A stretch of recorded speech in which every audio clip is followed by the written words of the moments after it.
Hello guys and welcome to today's video. Today I'll be taking you through my route of Halls of Atonement.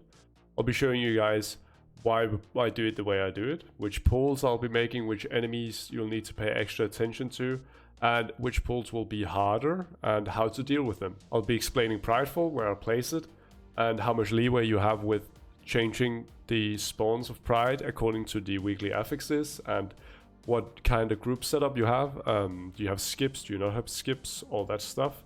My goal with this walkthrough is to show you guys how I do the route, give you guys as much knowledge as possible on how to do it yourself, maybe help you with your Keystone Master, and just in general be more prepared to do the dungeon. So let's get to it. First we're going to talk about trash and how to deal with it. There is the Dark Blades, they do frontal cones, just stand behind them, easy stuff. Then there's the Obliterators, they cast Curse of Obliteration. It's an AoE spell, just interrupt it. Don't think too much about the bolt. The tank will interrupt it if he needs to. Then there is the Sin Collectors. They cast Collect Sin and Siphon Life. Don't think about Siphon Life, just interrupt the Collect Sin cast so you don't get overwhelmed by ads. Then there's Gargons.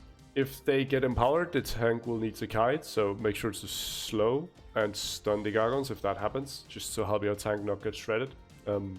That's pretty much it. That's the different trash we'll encounter. Let's move on to run. Alright guys, straight out the gate we'll be pulling the two Dark Blades at the entrance, then we'll be pulling the Houndmaster going right with his Gargons, and then we'll take those to the Obliterator and the Dark Blade standing near the first Gargon on the right side. Okay, we'll pull them together, make a nice death ball, just cleave it all down at once. Make sure to stun and slow the Gargons in case they get overpowered, just so the tank can kite. Tank, you can choose to kite back to the entrance where you came from, play it safe, or if you got it under control, you have a nice team, you can kite it forward to the next pack, and as we see in this video, we'll just be starting the next pack immediately because we don't have bolster or bursting, which forces us to slow down on the pull. Okay, so going into the next pull, we will have the small workers on the Gargoyle platform, then we'll have another Gargon pack with Houndmaster. And then I usually also take the Obliterators near the first shard, the two ones at the entrance. But on this pull, we'll just stick to the Gargons and stop the pull there, because we haven't finished off the previous pull yet. We then kill off the two Obliterators. The way you can pull them is by, as a Demon Hunter, you put your Silent Sigil down and they'll run to you. You don't pull the Shard or the Collector. If you're not a Demon Hunter or a DK, which can pull the mobs to themselves, you can just attack the mobs and then hide behind one of the pillars at the entrance to the shard section, and they'll move out to you, and then you just kill them and spawn Pride. Our first Pride will be here at the shard.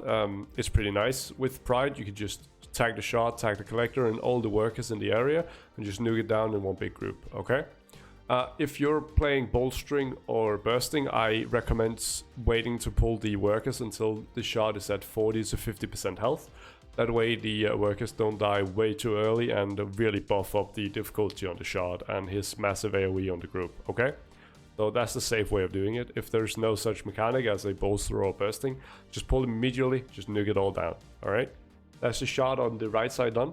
Going to the shard on the left side now, we have a 2-pack pull. We're going to pull the Obliterators so they don't go with the shard pull.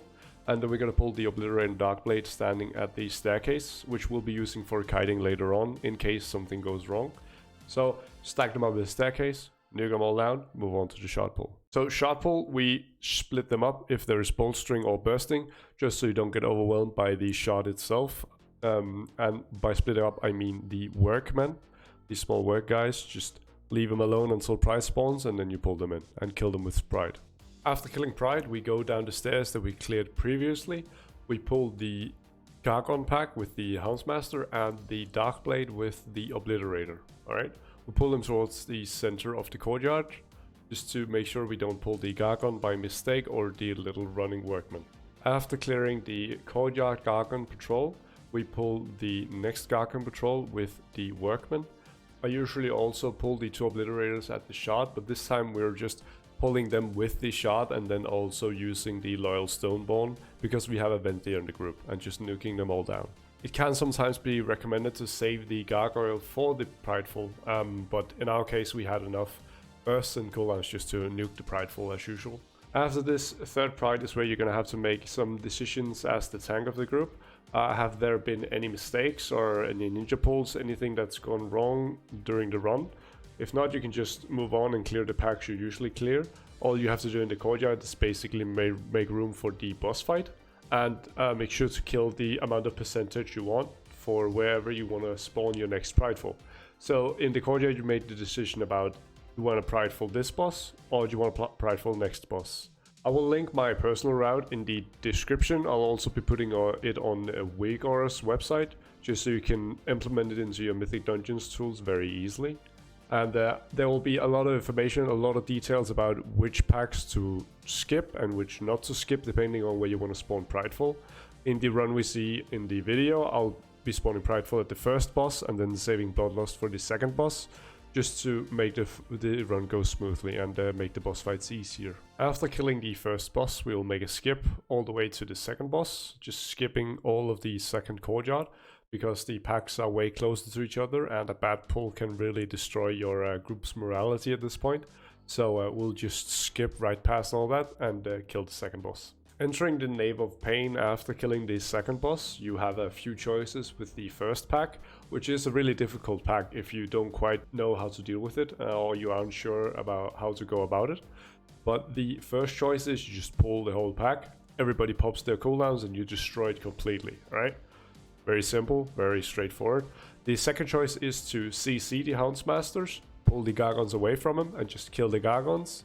And then you kill the Houndsmasters, makes it very simple and takes out all of the possibility of wiping basically to that pack due to the Loyal Beast cast.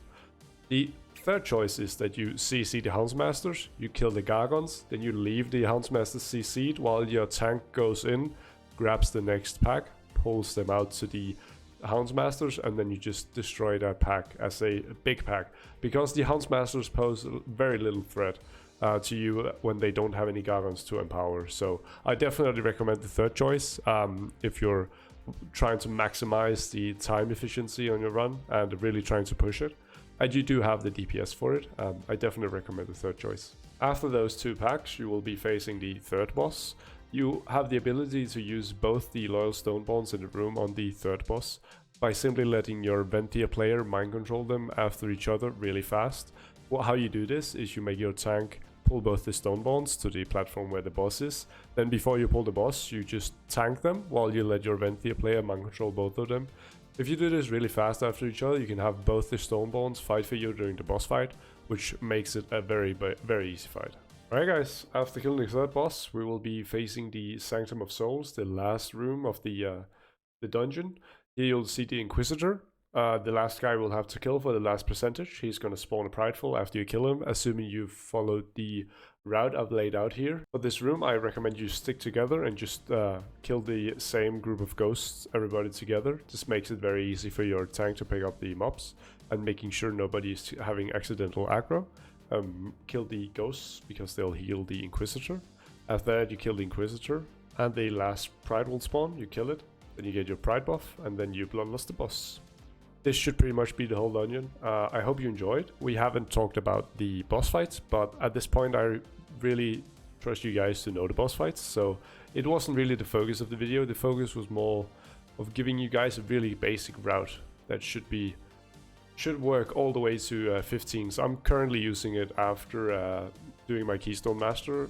I'm currently working my way through 18s. My next goal will be 20 plus keys. But I'm really, this route feels really great for me personally as a Demon Hunter tank. Of course, you can tweak it as you see fit if you're not the kind of tank, or you're just a DPS player, or whatever you might want to do instead of what I've laid out here. I hope you guys enjoyed. The link for the route will be in the description together with my stream. So if you want to see me do the route on stream, I'm live every weekday. You can just drop by and say hello. I usually play with my viewers, so we can get a run in together, and I can help you with the Keystone Master if you need. If not, you just want to chill, I can answer some questions, whatever you might have. I play a lot of different characters. I'm very good at a lot of different characters, so feel free to drop by, and I'll be doing this kind of video for all the dungeons, just to make sure that everybody has a route available to do their Keystone Master for all the dungeons. And I hope you guys learned something, and I'll see you in the next one.